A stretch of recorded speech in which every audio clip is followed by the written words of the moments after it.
welcome to Scrappin with Sheri, and welcome to the virtual crop sketches from June of 2025. Now I'm going to start today with number 1, and it's one of those I look at it and I go, oh, that is going to be so easy. Well, of course, I've changed up a few things on it, but it's a background paper. There's an inside piece, and it's actually a piece here and a piece here. Those are two separate pieces of paper. This one is an 11 by 9 and then 11 by 2. I'm actually going to make a full 11 by 11 on that.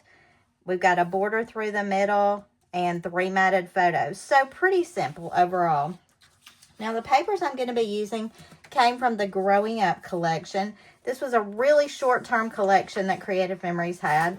This one has all kinds of gaming things, headphones, things like that on the back side of it. This one with the smiley faces has borders on the back. And I liked the smiley face because it's going to draw together all of the colors I'm going to be using. Now this one is going to be my 11 by 11. And I'm going to go ahead and cut that because that's just going to set the stage for everything else we do. And to do that, I just need to cut an inch off of one side and then an inch off top or bottom. Those I will be saving because you never know when you need them for a border down the road somewhere. So we've got our 11 by 11, and actually that may be most of the cutting I have to do for this. I am going to be cutting something to add to my little border in just a second. But the sketch shows us that when you have this 11 by 11, you're going to fold down your little corners. Now, here was a problem that I had. When I fold these corners, I don't like the back side of this paper. So I had some leftover mats, and I loved this color blue because I think it brings out the colors in my photos. And I just pulled one of these mats and I cut a square using our 1 3/4 inch punch. So what I'm going to do is actually make this be my corners on here. And to do that, what I'm going to do is just tape these 4 little triangles to my corners. And then all I'll have to do is fold that over to make my contrast. Now, that was my hardest part. I looked for a long, long time. So somebody said the other day on a comment, hey, it only takes you 12 minutes to do a page, and it took me the better part of the day. Well, you don't see the time spent looking for the right papers in advance, and I would say for most of us, that's what takes the longest. I really wanted to do the Relax into Summer collection because it's a newer one, but the colors just did not lend themselves at all to the photos that I had going on here. And everything that I found that I liked one side, I didn't always like the back side. So that made a problem. And I finally just decided, well, I'll create faux triangles for that and make it the colors I want. And that was easy enough to do with that little 1 3/4 inch square punch. And now I've got the colors I want. Now I'm going to tack those down just to keep them from flying up in the air. You notice I am using the new tape gun, the jumbo tape runner. Love this thing, and I'm so glad that Creative Memories finally has it back so that I can show it on camera and know that you can get it. Now remember, my background paper is really just serving to tie all my colors together. But I don't like all the busyness there together. And you know what I'm going to do? I'm going to pull in some black to take that busyness down a little bit. Now some of you kind of fuss at me because I don't gut the middle of these. I use a whole sheet of black. And I understand that that bothers some of you. So, guess what? I will gut it a little bit today. Now, I'm going to need this to be just a little bit bigger than the 11 by 11. So, I'm just going to cut this at 3/4 inch. And the 3/4 inch here. Make sure I like the way that fits before I start gutting anything. That should leave me about 1/4 inch all the way around. And I think that's going to be good. So I'm just going to take out some middle space here. I'm not doing math. I'm not trying to figure out exactly where to do it. I'm just cutting this out because this will be good matting for photos down the road. And you're right, it is a paper saver. I feel like I have way too much paper, but it does save. And it does give me that paper for matting later. So we're just going to center this. And if you think like I do, you're automatically thinking, okay, what are we going to do in those corners? Are we going to leave the black corners there? Are we going to cut the black corners off? How are we going to make that work? And I think for me, I want to cut the black corners off. So I'm going to go right back to this trimmer. And what I'm doing is eyeballing this corner, these two corners on the edge of my gray mat. Is it going to be exact? Probably not, but it will be pretty close. My goal was not to create a whole nother layout. It was strictly to break my patterns up just a touch, so they're not so distracting against each other, I guess is the right word, because they're both cute patterns, but on top of each other, a little bit much for me. And I will say, overall, my color schemes do not lend themselves to the really bright colors, but this child sure does. And although my first choice is typically not to go with super brights, so many things involving her lead me to that. I tend to like earth tones, softer colors, maybe a little bit more neutrals. Obviously, blues are my favorite. What are your favorite colors? What do you like to use in your scrapbooking? Anytime I do pre-made pages, they involve some shade of blue because I know it's something I'm going to use down the road. But I know a lot of you like really bright colors. You like lots of heavy patterns. I would say that's not my typical, but the last few pages I have done have been very heavy on patterns. All right, so we've got our 11 by 11. We've got our folded corners. The next thing I want to do is the border through the middle. And I chose the little sunglasses border for this. And I'm going to do it on black. So let me pull out my border maker system. I mean, and good news, you only have to do one of these. So it shouldn't be very time consuming to do it.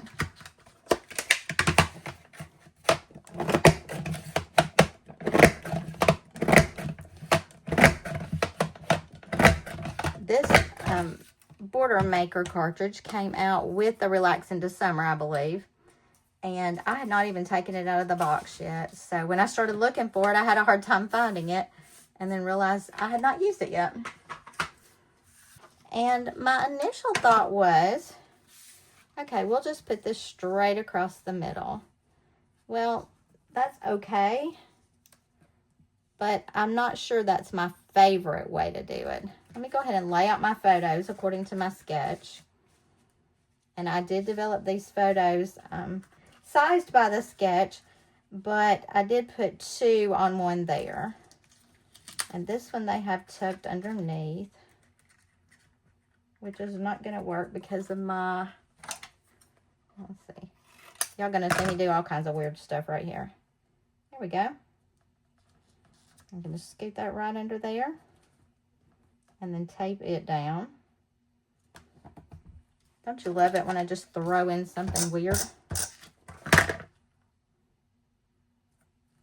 You can also see that I do not stress over the sketches, what works and what doesn't. And I used to practice all of these in advance, and maybe you would like it better if I did. But now I just take it and go with it because I figure if I encounter a problem, maybe you've encountered the same one. Maybe you need help making it work for you. So I like just jumping on the YouTube and making these videos. It inspires me to get lots of pages done quickly, which I enjoy. And we got to figure out what to do with that border. Now, it is not It's not horrible just across there like that, but let me look at something. I had a little bit of this left that I did those blues in, and I thought about making a mat behind this. Now, obviously, I don't have enough length, but I could cut this several different times, and I'm just going to give it a shot. Hey, if it doesn't work, what's the worst thing that can happen? We've wasted a little bit of a mat. Now, this border is actually about a 3/4 inch border. Let's see how much space I have on this. I've got about 2.5 inches here. So I'm going to turn it this way and cut this at 1 inch and 1 inch. And then we are going to put, that thing does take up a lot more space on my table, let me say. But it's also easy to find. Let me pull my repositionable tape.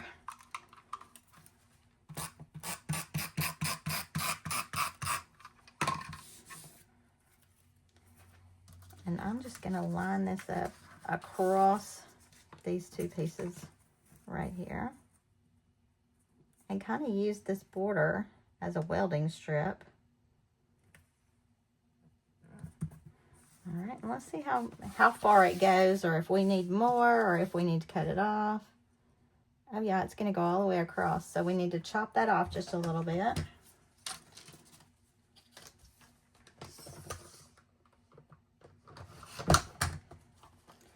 And because it kind of fades in, I thought I'd go back and pull that little piece of black I had left over that we did the sunglasses with.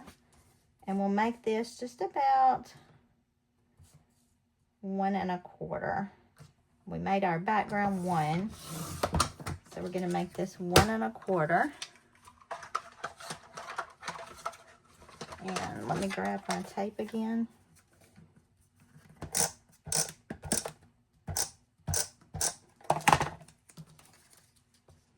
And this page is coming together actually very quickly. You could use a decorative border on this, but I feel like in my world there's so much pattern going on, I really don't want to add more pattern. You could always use foam squares and pop up those sunglasses. A lot of different things you could do with that if you choose to. And that's going to go over the edge of my folded section, but that's all right. I'm trying to line it up based on the little hearts on the paper. So what are you thinking? I think that's pretty cute. Now, back to my sketch for a second. It shows that there are embellishments here, title here, and then journaling here. I don't really have any embellishments to go with this. I did kind of look around. Nothing really grabbed me.